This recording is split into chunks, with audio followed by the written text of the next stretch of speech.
Okay, guys, this is Moshe coming to you from Israel in the Galilee. Big news about, I don't know, 2 hours ago, hour and a half, 2 hours ago.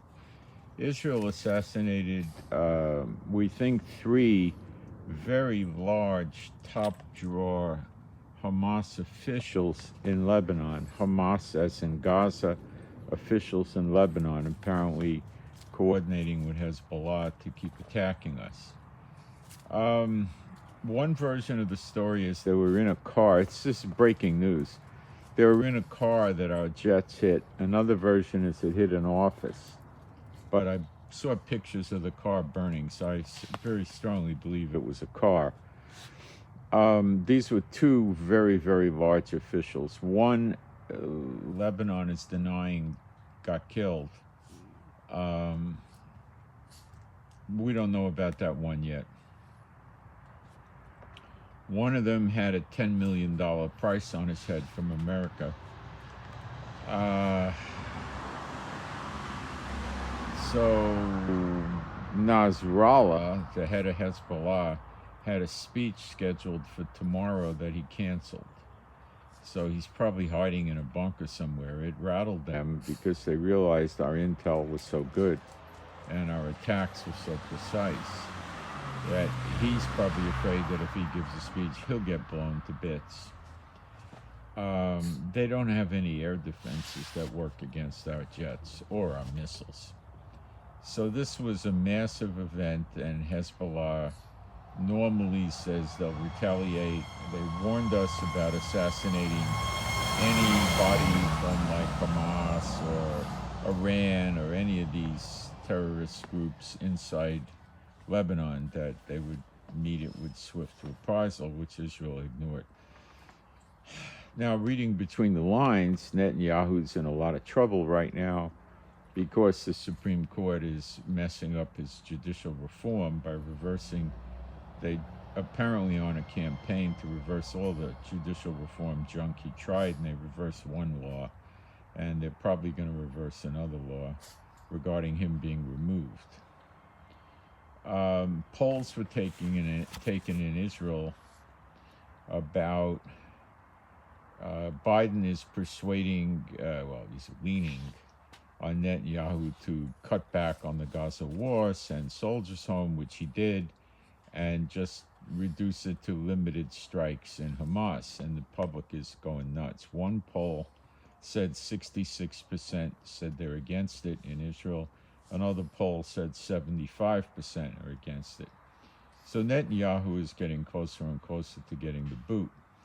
A bunch of victims and families of victims from the October 7th massacre have filed a lawsuit against the government, the defense, the Shin Bet, and things like that, for 200 million shekels, which is an insanely large amount. It's, I don't know, just a rough cut, $50 million or something like that. The problem that Netanyahu has is now the courts are going to look into the evidence, and they're going to have subpoena power from the court, and the government's going to be blocking it with secrecy, and they're going to be arguing why it should be revealed, and reveal it in closed court, and all this stuff's going to go on. So this is a real nightmare of nightmares for Netanyahu, because the courts are not normally under his control, and they probably made sure they got this thing filed in a way to make sure that Netanyahu's influence isn't going to bear heavy on this. I don't know how fast it's going to move, but it shows there's going to be an investigation into what happened, not run by the Netanyahu administration, and that is scaring these guys, not just Netanyahu, probably 15 or 20 of them. Because it would have been that many at least in the SBOT world that were involved. So they're scared now. And, and I think Biden is basically finished with Netanyahu, and he's not going to do anything to let Netanyahu, to keep Netanyahu going. It's out of his control right now. So it looks like Netanyahu's going to go down memory lane. What's Nasrallah in Lebanon going to do? We don't know. Do I think he's going to go to all-out war? I don't think so. I think he'll try some retaliatory strikes, try to hit Tel Aviv or something like that. And Israel may provoke that to all-out war, okay? I don't think he's going to do it. Do I think he's going to get up in the morning and launch, 1,500 rockets into Israel? No. He'll do something. He has to. And he's scared, because if they could reach out and surgically strike these characters, they could get the Hezbollah top dogs too, more than likely, unless they decide they want to go underground for a few months, which is a likely occurrence for them. So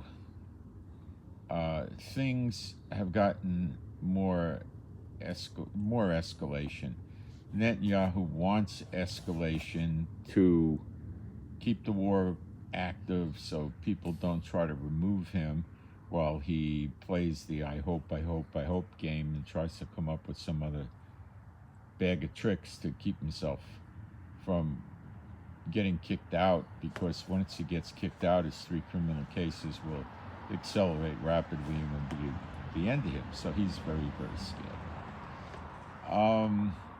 Can Hezbollah, Nasrallah, really escalate? Well, they can, but many days of the week our jets are flying all over Beirut, visibly breaking the sound barrier to harass them and everything else. So if they try it,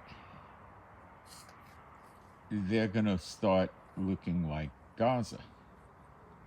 What will America do? Nothing. What do you think America's going to do? What has America done so far? They gave us bombs and weapons, and that's all they're going to do. What do you think they're going to do? You think Israel's going to go, we killed this guy, give us a $10 million reward? No, not going to. Israel wouldn't even try it.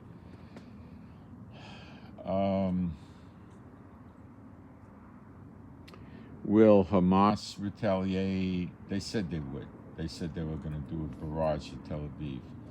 So that's just emotional outrage, because if you're going to do a barrage at Tel Aviv, what do you want to warn Israel for? We don't know what's going to happen. Now there's more and more talk about tunnels from Lebanon going into Israel. But look, when you have, I don't know, what do we have, 70, 100,000 soldiers, or at least 50,000 soldiers running around up there by the border, you got to understand, when tunnels come into the country, they don't come in 4 or 5 miles inside Israel. They come in, a couple hundred meters or a quarter of a mile or something like that. So, he could try massive rocket barrages against the soldiers up by the border, but you better believe that our soldiers are using drones and planes and other boots on the ground intelligence agents and everything else to look for some buildup like that, and then they'll get bombed before they get to do it. So yeah, things are increasing. Will Syria do anything? Slight chance, maybe 20%, 25% chance. Tokenism only.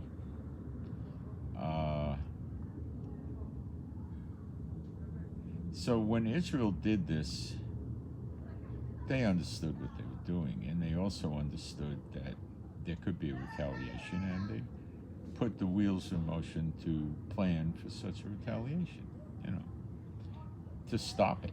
If they see the buildup, they'll attack. So that's basically a lot is going on here. Remember Ezekiel 34, the bad shepherds, the government, the rabbis, messianic congregation leaders, and all these characters will be cut off. Okay? And it's getting closer and closer and closer. And you should check out the video I did this morning where I was showing you what the Lord showed me, that the 270s in Daniel 24, it doesn't say 70 weeks. In every single Hebrew Bible, it says 70. The first 70 was the Babylonian captivity. It doesn't say 70 years. I assumed it was 70 years because it said 70. We know the first one was 70 years, but it's not 70 years. It's 70 Jubilee years.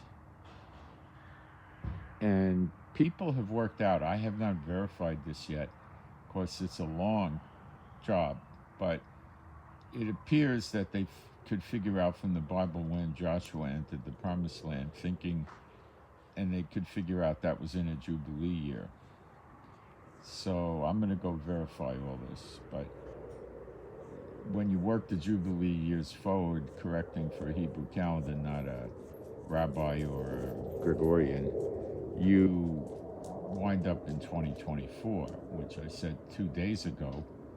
The events in Zechariah 12 match things that happen in a Jubilee year. So you want to go back and watch that one too if you haven't seen it. So it's starting to look like, and I haven't completely verified this, that 2024 will contain a Jubilee year.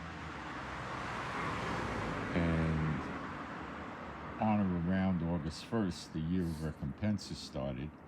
So then the redemption, the acceptable year, would probably, Isaiah 61, would probably start on or around the Jubilee year, which occurs at the first of the year, the month called the month of Abib. It's month 1. And in Hebrew, the calendar is an observable calendar.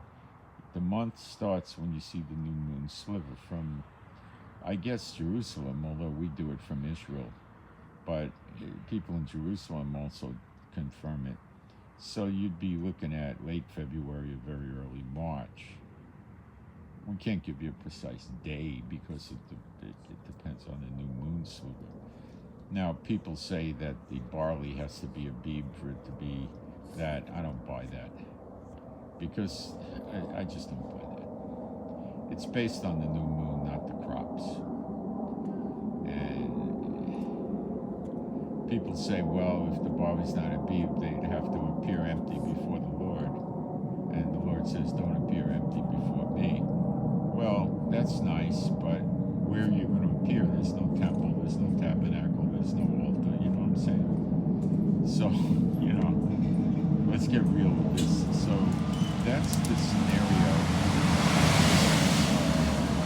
It can get hairy with Lebanon.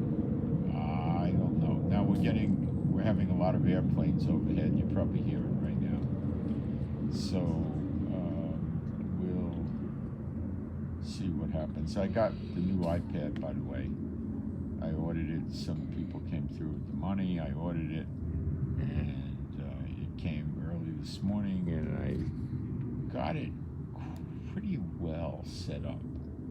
I think I'm in good shape with it being set up. Pretty good shape. So